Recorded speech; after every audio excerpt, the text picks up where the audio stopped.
যে ব্যক্তি আজকে আমার এই কথাগুলোকে স্মরণ রাখবে সে যেন অন্যের কাছে এই কথাগুলো পৌঁছে দেয়। হতে পারে যার কাছে পৌঁছে দেওয়া হচ্ছে সেই এই কথাগুলোকে বেশি সংরক্ষণ করতে পারবে। আল্লাহ পাক তার প্রতি রহম করুন যে আমার এই কথাগুলোকে অন্যের কাছে পৌঁছে দেবে। নবীজির ভাষণ। এরপর নবীজি বলছেন, জেনে রাখো নিশ্চয়ই তোমাদের পরস্পরের, মুসলিমদের পরস্পরের সম্পদ, পরস্পরের রক্ত, পরস্পরের এই যে জান মাল ইজ্জত, এগুলো একে অপরের জন্য হারাম। মুসলিমদের পরস্পরের রক্ত, পরস্পরের ইজ্জত সম্মান একে অপরের জন্য হারাম, এর হানি করা একে অপরের জন্য হারাম। ঠিক যেমন আজকের এই দিন হারাম, এই শহর হারাম, এই মাসও হারাম। নবী করিম সাল্লাল্লাহু আলাইহি ওয়াসাল্লাম বলছিলেন, জেনে রাখো তিনটা বিষয়ে যেন তোমাদের অন্তর কখনো খেয়ানত না করে। তিনটা বিষয়ে তোমাদের অন্তর যেন কখনো খেয়ানত না করে। এক, তোমরা যে কাজটাই করবা শুধু আল্লাহ পাকের সন্তুষ্টির জন্য করবে। তোমরা যে কাজই করবে শুধু আল্লাহর সন্তুষ্টির জন্য করবে। তোমাদের শাসক বর্গের কল্যাণ কামনা করবে। তোমাদের শাসক বর্গের কল্যাণ কামনা করবে। 3 নাম্বার, মুসলিমদের জামাতকে আঁকড়ে ধরে রাখবে। মুসলিমদের ইউনাইটেড কমিউনিটিকে আঁকড়ে ধরে থাকবে। এই 3টা বিষয় পালনের ক্ষেত্রে তোমাদের অন্তর যেন খেয়ানত না করে। এদিন সূর্য ঢলে যাওয়ার পরে নবী সাল্লাল্লাহু আলাইহি ওয়াসাল্লাম আরো বললেন, শুনে রাখো হে মানব জাতি, এটা ভালো করে শোনেন, শুনে রাখো হে মানব জাতি, নিশ্চয়ই আমি মুহাম্মদ সাল্লাল্লাহু আলাইহি ওয়াসাল্লাম জাহেলি যুগের যত কুপ্রথা আছে সমস্ত কুপ্রথাকে আমার পায়ের তলে পিষ্ট করে গেলাম। জাহেলি যুগে কি ছিল ভাই? শিরিক ছিল, সুদ ছিল, মাদক ছিল, নারীর অবমাননা ছিল, কন্যা সন্তানকে দাফন করা হতো, রক্তক্ষয়ী, হানাহানি, মারামারি, কাটাকাটি ছিল। এগুলো সব কিছুকে আমি আমার পায়ের তলে দাফন করে গেলাম। এটা কি দাফন হয়েছে?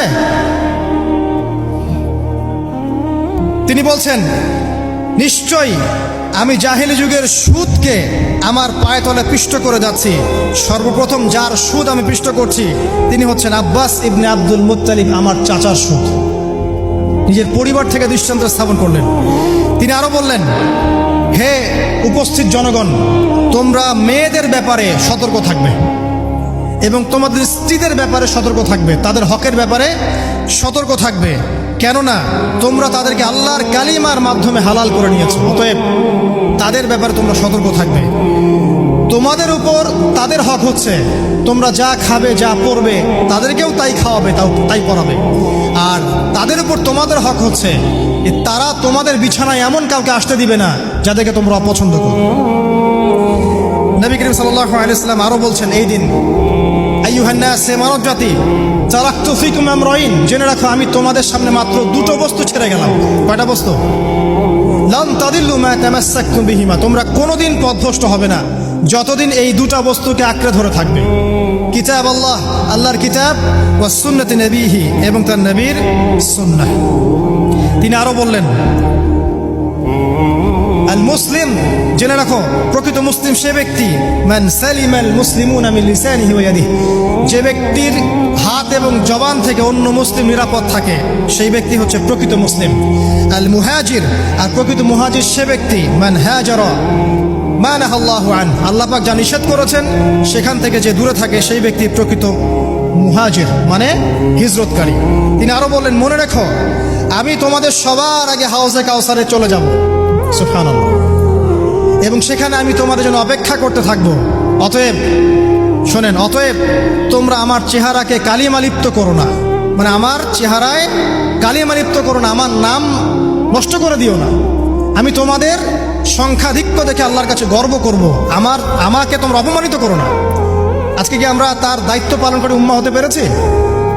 নবীজি বলেছেন, তা আমার চেহারাকে কালিমালিপ্ত করো না, সুবহানাল্লাহ। তিনি বলছেন, ওই সময় কিছু মানুষ থেকে আমি মুক্ত হয়ে যাব আর কিছু মানুষ আমার থেকে মুক্ত হয়ে যাবে। বলা হলো, কারা ইয়া রাসূলুল্লাহ? তিনি বলছেন, আল্লাহ পাককে আমি বলবো, ইন্নাহুম মিন্নি, হে আল্লাহ এরা আমার উম্মাহ, এরা আমার উম্মত, আমার সাহাবী। আল্লাহ পাক বলবেন, ইন্নাকা লা তাদরি মা আহদাসা বা'দাক, তুমি জানো না হে নবী, তোমার মৃত্যুর পর এই মানুষগুলো, পরবর্তী মানুষগুলো তোমার দিনের মধ্যে কত বেদাত সংযোজন করেছিল।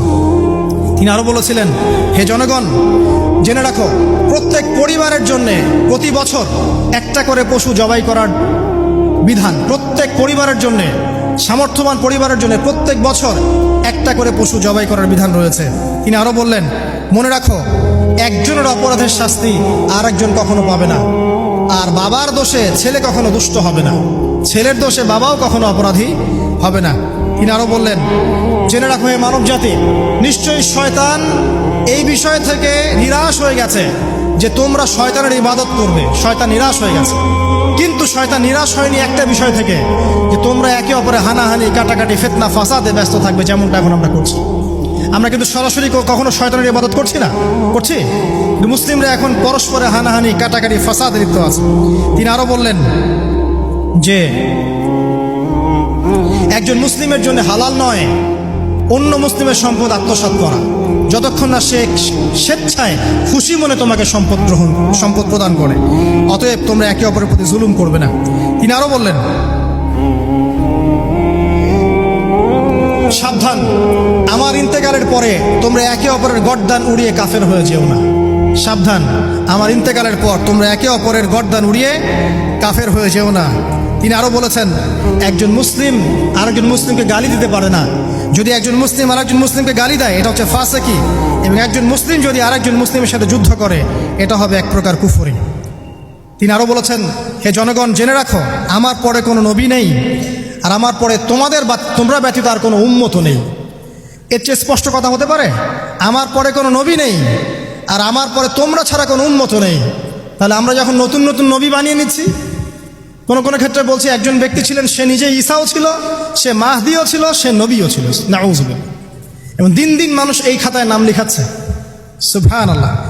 সর্বশেষ তিনি বললেন যে যদি তোমাদের উপরে, হে মানব জাতি জেনে রাখো, যদি তোমাদের উপরে একটা নাক কাটা কালো কুৎসিত কোনো আমির বা শাসকও চলে আসেন, এবং সে যদি তোমাদেরকে আল্লাহর রাস্তায়, আল্লাহর কিতাব সুন্নাহ অনুযায়ী পরিচালিত করেন, তোমরা অবশ্যই তার আনুগত্য করবে, তার বিরুদ্ধে বিদ্রোহ করবে না, তার আনুগত্য করবে।